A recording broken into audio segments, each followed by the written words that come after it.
우리에게 주신 하나님 말씀은 신약 성경 중에 요한복음 16장 5절에서 15절까지 말씀입니다. 신약 성경 174면에 있는데요. 요한복음 16장 5절에서 15절까지 이 계시의 말씀을 봉독할 때 살아계신 하나님의 음성을 들으실 수 있기를 바랍니다. 지금 내가 나를 보내신 이에게로 가는데 너희 중에서 나더러 어디로 가는지 묻는 자가 없고 도리어 내가 이 말을 함으로 너희 마음에 근심이 가득하였도다. 그러나 내가 너희에게 실상을 말하노니 내가 떠나가는 것이 너희에게 유익이라. 내가 떠나가지 아니하면 보혜사가 너희에게로 오시지 아니할 것이요 가면 내가 그를 너희에게로 보내리니 그가 와서 죄에 대하여 의에 대하여 심판에 대하여 세상을 책망하시리라.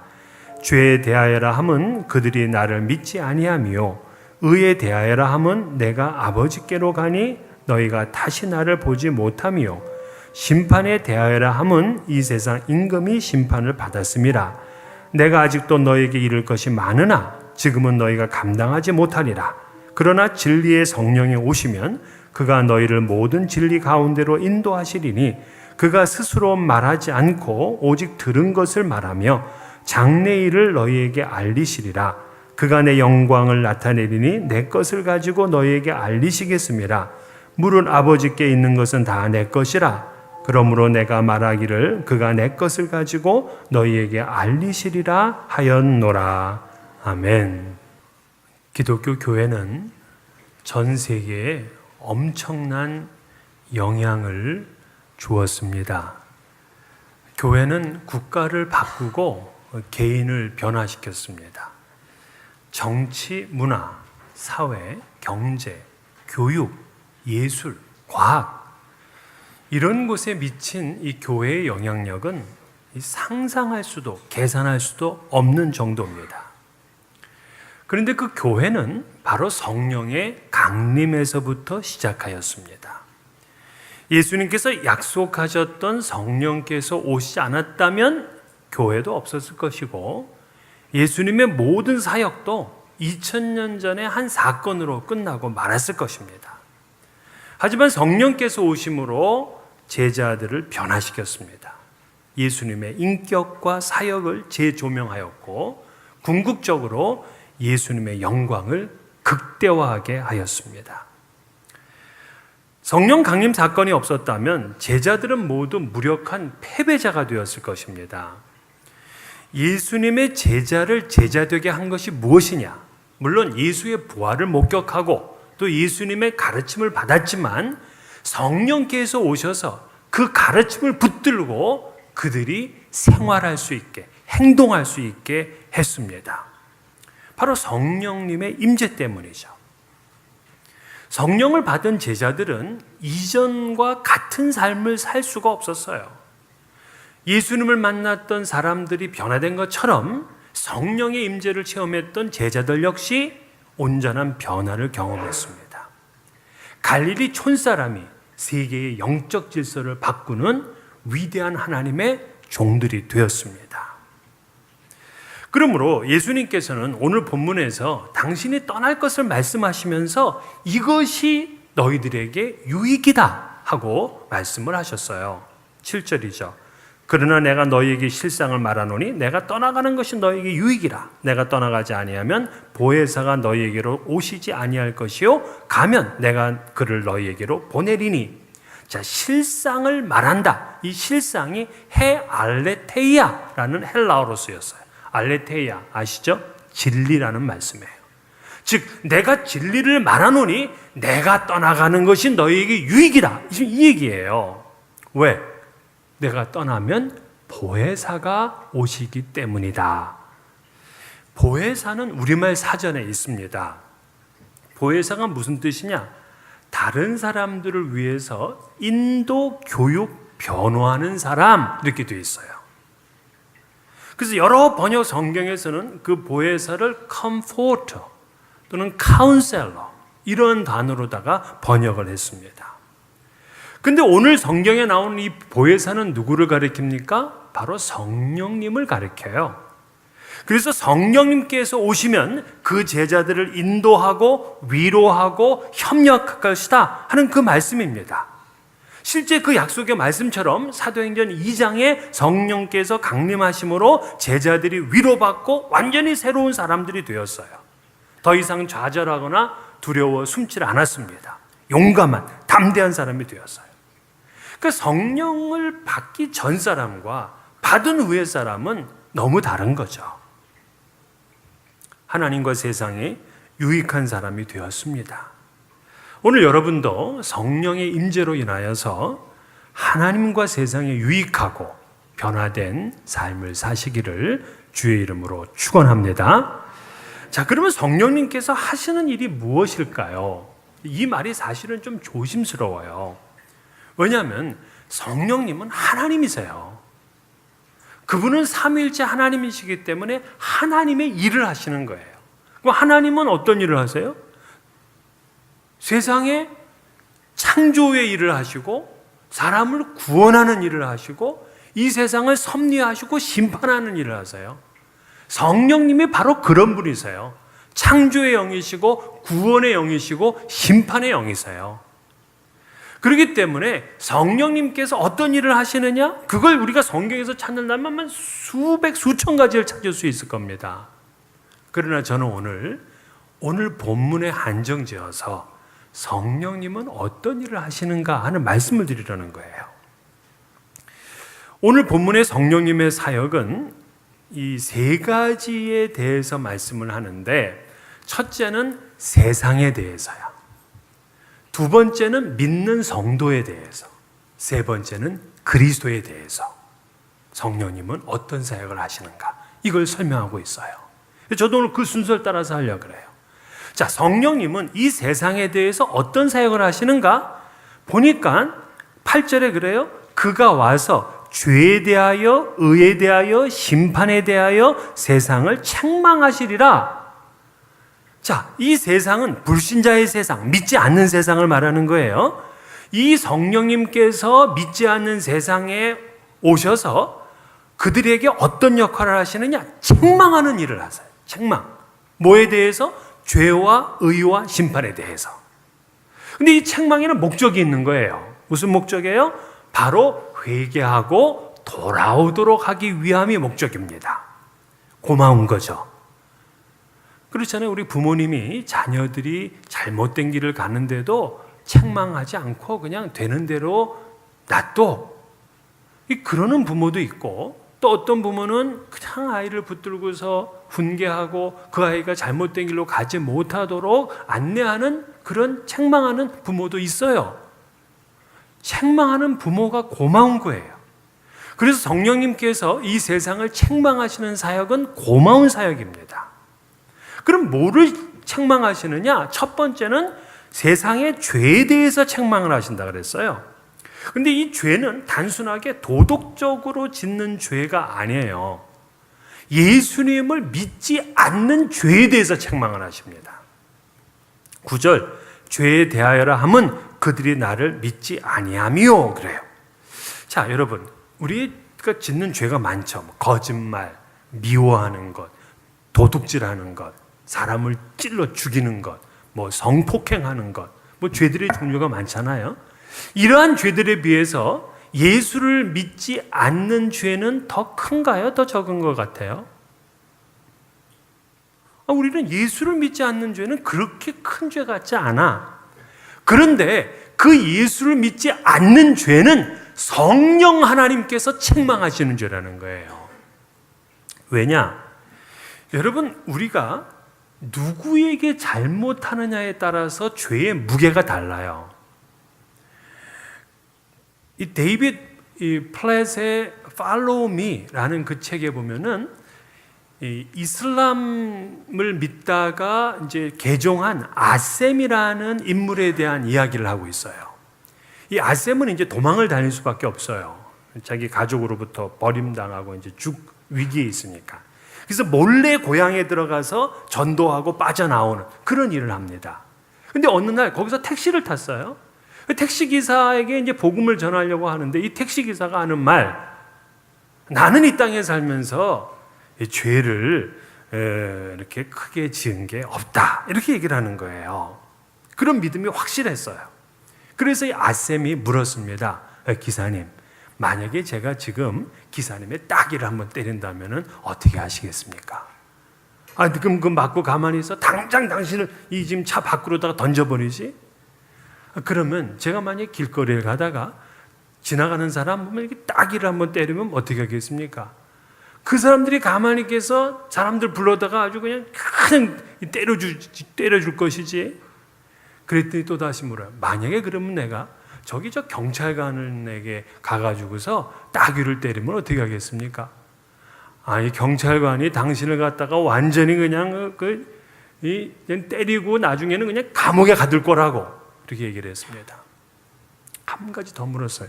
그러면 제가 우리나라 국왕을 찾아가가지고 국왕의 얼굴에다가 그냥 주먹질을 하면은 어떻게 될까요? 껄껄껄껄 웃으면서 이 기사가 하는 말이 목이 달아나지. 이때 아셈이 곧바로 되받았습니다. 그거 보세요. 얼마나 험한 벌을 받느냐는 어떤 지위를 가진 상대에게 죄를 지었느냐에 달려있는 겁니다. 그제야 기사는 하나님께 죄를 짓는 것이 얼마나 심각한 일인지를 깨달았다 하는 그러한 내용이었어요. 여러분, 창조주이시며 인류의 주인이신 예수 그리스도를 믿지 않는다 하는 것은 이 땅에서 그 어떤 도덕적인 죄를 짓는 것하고는 비교가 안 되는 그런 큰 죄예요.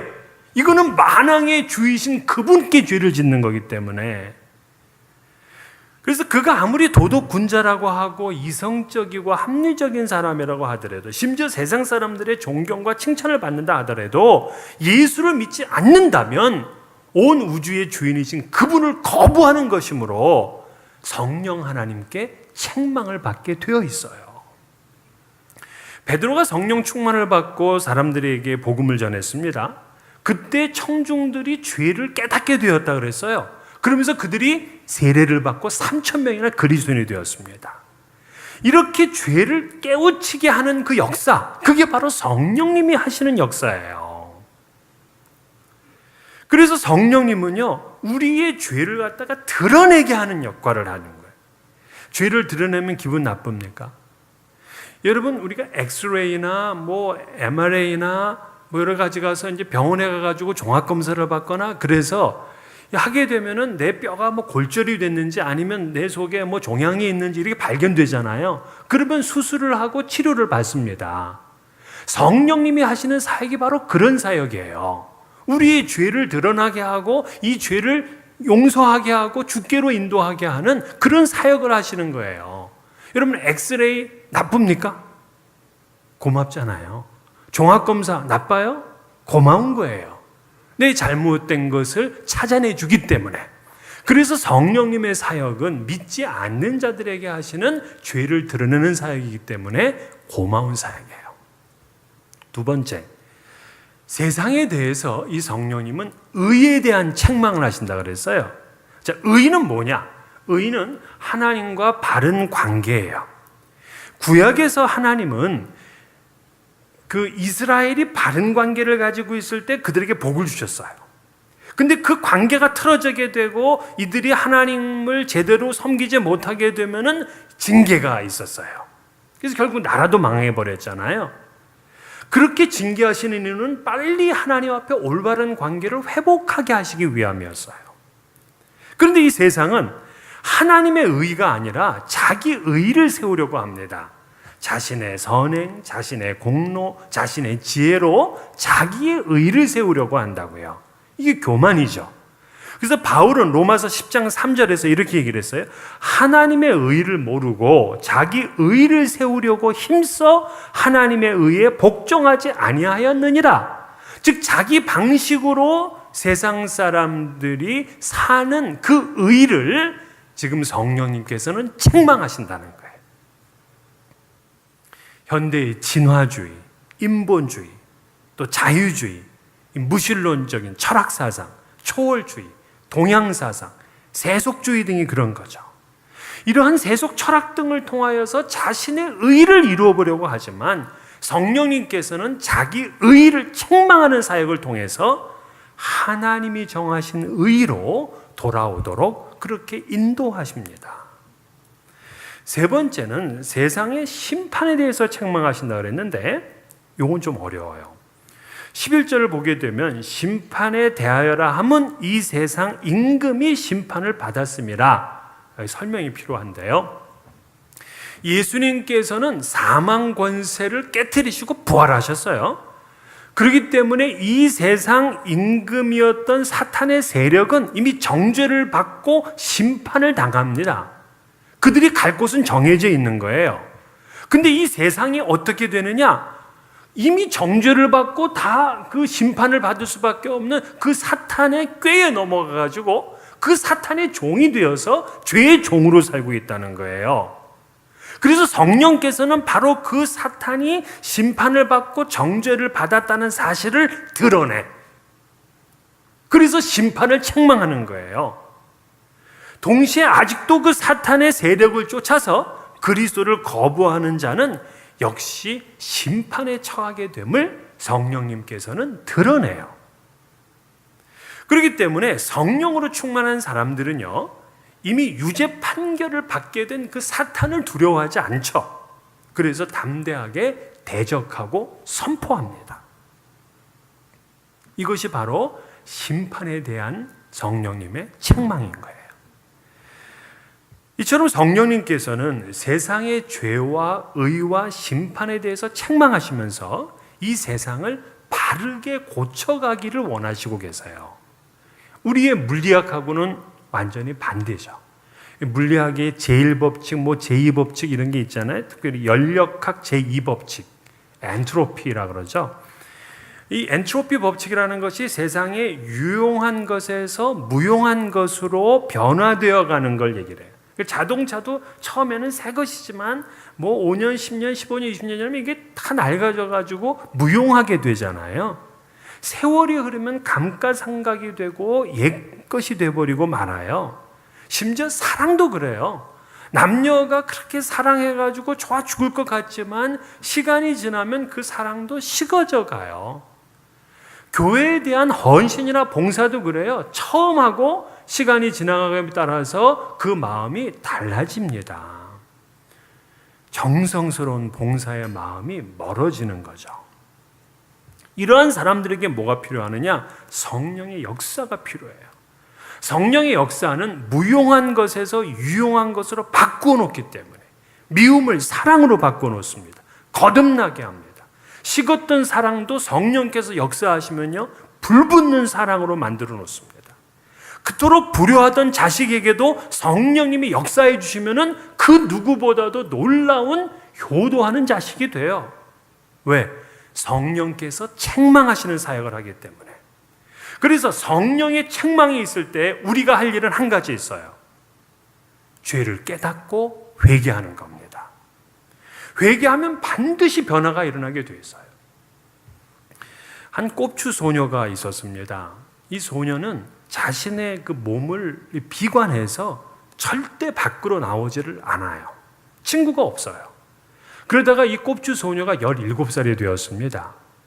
주변의 분들이 기도원에 한번 좀 가보라고 이렇게 권하니까 그가 기도원을 가게 됐어요. 기도원에 가서 그 설교하시는 목사님이 뭐라고 하냐면 모든 사람에게는 다 하나님의 뜻과 계획이 있다는 거예요. 근데 그 얘기를 듣는데 감동이 없어. 안 들어와. 지금 나 같은 사람에게 무슨 계획이나 있고 뜻이 있을까? 근데 이 목사님이 갑자기 설교를 하시다가 중단하시더니만 다 나가서 이 밖에 나가서 10분 동안 나를 향하신 하나님의 뜻이 뭔지를 생각하고 와라. 찾고 와라. 그렇게 숙제를 내주더래요. 자기 나왔어. 나와가지고 가만히 있다 보니까 그 옆에 쓰레기통이 있더래. 아이고, 그럼 그렇지. 내 인생도 역시 쓰레기 인생이야. 이러고 있는데 어떤 소년아이가 하나가 오더니만 쓰레기통을 막 뒤지더래요.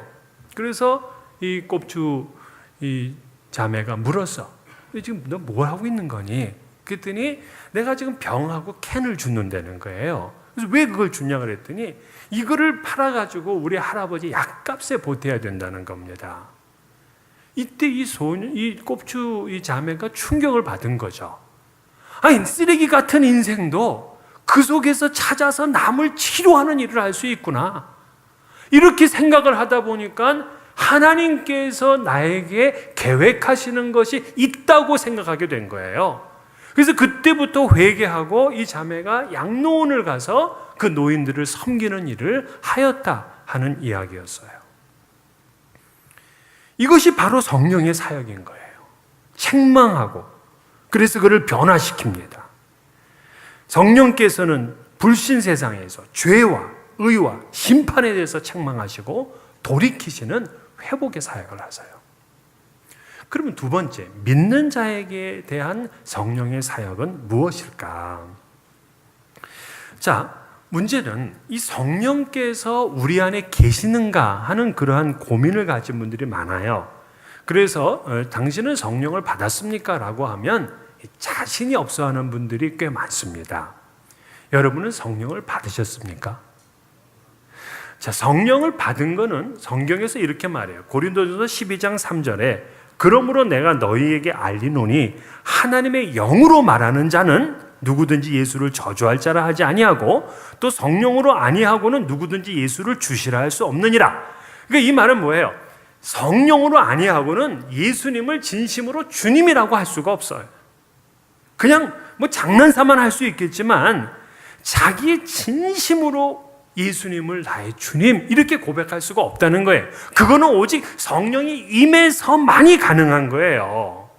그래서 여러분들은 알 수가 있어. 지금 내가 성령이 임한 사람인지 아닌지는 어떻게? 내가 정말 예수님을 진심으로 내 인생의 주인으로 고백하고 있다? 라고 확신하게 되면 그분은 성령의 사람이야. 성령이 임한 사람이에요. 근데 예수님이 내 주인인지 아닌지 모르겠다? 성령이 임하지 않은 사람이에요. 그래서 그 성령이 그분 안에 임하시게 되면 그가 거듭나게 하시고 그의 생을 인도하시고 그에게 은사를 주시고 그에게 열매를 맺게 하시는 거예요. 근데 여기서 우리가 한 가지 잊지 말아야 될 것은 성령이 임재하시는 것과 그 성령께서 내 안에 역사하셔서 내가 그분과 동행하는 것은 달라요. 성령께서 내 안에 들어오셨지만 우리 속에는 옛 성품, 옛사람이 있어요. 그래서 이 성령님과 갈등을 일으키게 되죠. 이게 전쟁이에요. 이걸 영적 전쟁이라고 불러요. 그러니까 또 한편으로는 갈등이 있다 하는 말은 무슨 얘기냐? 성령이 계시다는 반증이기도 해요. 성령께서 안 계시면 사실 갈등할 게 없어요. 갈등이 있는 곳에 오히려 성령이 계시다 하는 반증이죠. 그러면 믿는 사람은 어떤 과제를 가지고 있느냐 하면은 제가 청년들하고 성경 공부를 하다 보니까 청년 가운데 이런 청년이 있었어요. 자기는 지난주에 타락한 생활을 했다. 이거 솔직히 고백을 해. 그러면서 왜 나는 교회를 나오고 나는 예수를 믿는데 왜 자꾸 이렇게 실패하고 넘어지는지 모르겠다 하는 그러한 이야기를 합니다. 왜일까요? 신앙인의 삶에는 끊임없는 영적 전쟁이 있어요.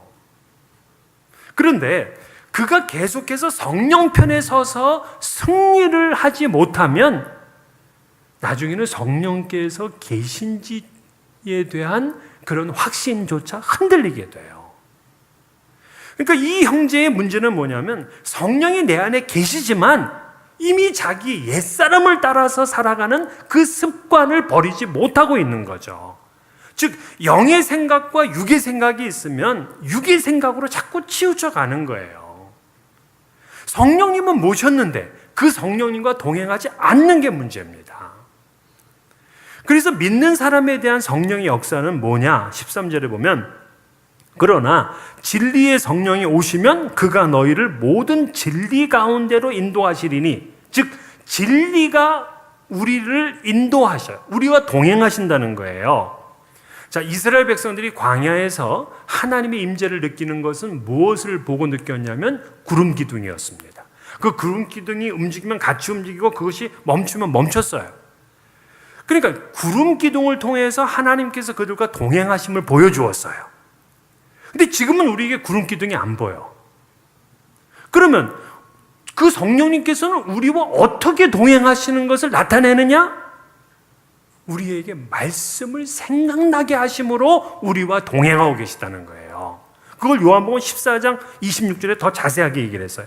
보혜사 곧 아버지께서 내 이름으로 보내실 성령, 그가 너희에게 모든 것을 가르치고 내가 너희에게 말한 모든 것을 생각나게 하리라. 성령님께서는 우리의 삶에서 말씀을 생각나게 하셔. 이게 성령님께서 우리와 동행하는 거예요. 유명한 신학자인 에밀 브루너는 성령에 대한 글을 쓰면서 이렇게 설명을 했어요. 자, 많은 사람이 성경을 볼 때에 이 성경이 나랑 전혀 관계가 없이 느껴질 때가 있어요. 그런데 몇 해가 지나서 같은 본문을 읽는데 이번에는 그 말씀이 마치 쇠망치처럼 내 가슴을 이렇게 두들겨대는 것을 경험할 때가 있어요. 그러니까 어떤 일을 겪고 난 뒤부터는 이 말씀이 나에게 살아 역사하시고 내 심장을 휘젓고 들어올 때가 있단 말이에요. 이것이 바로 성령의 사역이다, 이렇게 설명을 했어요. 그러니까 성령님께서는 믿는 자들에게 말씀을 가르치시고 말씀을 생각나게 하심으로 동행하세요. 이게 바로 성령님의 사역이에요. 그러니까 우리가 잠깐만 멈춰서 성령님의 생각나게 하시고 말씀하신 걸 들으면 들립니다. 들려요. 저는 안 들리는데요. 안 멈췄기 때문에 그래요. 그래서 내게 말씀하시는 그 성령님의 음성을 우리가 따라 살게 되면 그분은 성령님과 동행하는 삶을 살게 돼요. 근데 성령께서 말씀하시는데 내가 일부러 거절해. 그 말씀에 순종하지 않아. 그 사람은 성령님과 관계없이 홀로 사는 사람이에요. 그래서 비그리스도인의 과제는 성령의 임재에 있지만 그리스도인의 과제는 성령님과의 동행에 있어요. 성령님과 동행하지 않는다면 풍성한 삶을 살 수가 없습니다.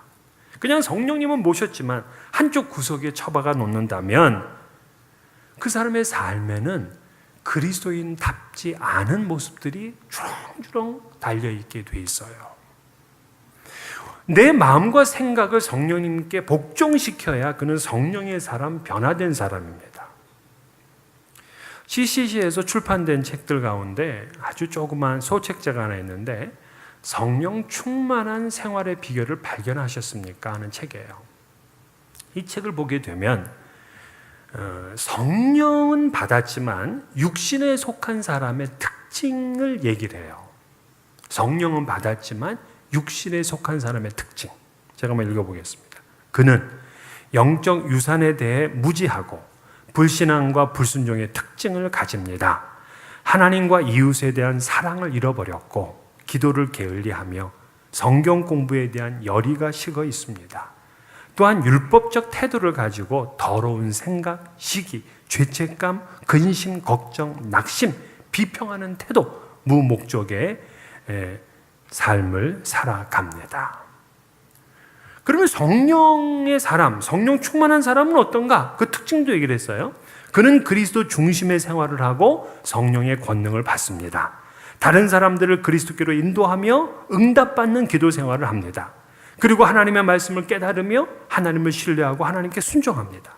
또한 성령의 9가지 열매인 사랑, 희락, 화평, 인내, 자비, 양선, 충성, 온유, 절제의 열매를 맺습니다.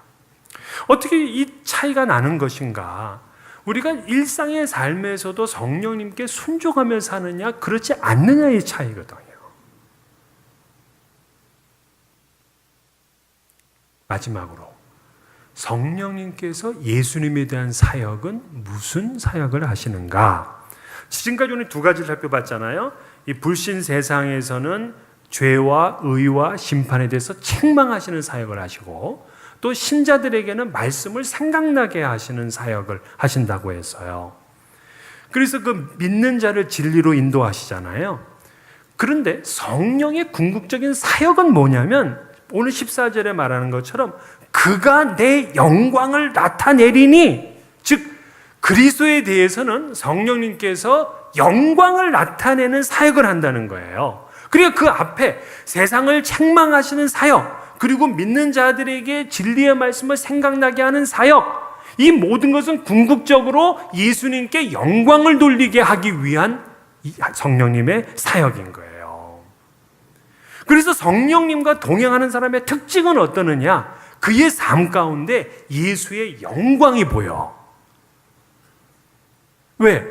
성령님은 사람들을 통해 사람들에게 예수 그리스도를 영광스럽게 만들기 때문에 자기 영광, 자기 지혜, 자기 능력, 자기 지식, 자기 연륜, 자기 재물, 자기 건물, 자기 자식, 이런 거를 통해서 영광을 드러내려고 하는 거 아니에요. 이스라엘의 초대왕 사울이 책망을 받은 이유가 뭐냐면 자기 이름을 높이기 위해서 기념비를 세웠거든요. 다윗이 책망을 받은 이유가 뭐냐? 7만 명이나 되는 사람이 이 전염병에 걸려서 죽게 된 이유가 뭐냐? 자기의 업적을 높이기 위해서 인구조사를 하려고 했거든요.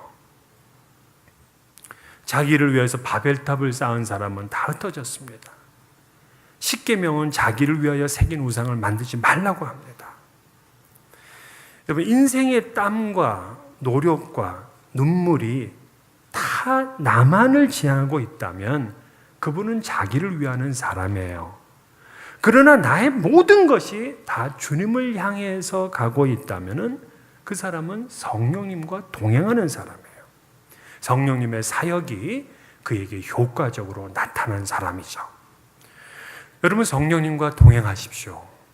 성령님께서는 여러분에게 진리의 말씀을 생각나게 하시고 또 여러분들을 통해서 예수 그리스도가 영광을 받으시게 합니다. 그러한 복된 삶을 사시기를 주의 이름으로 축원합니다.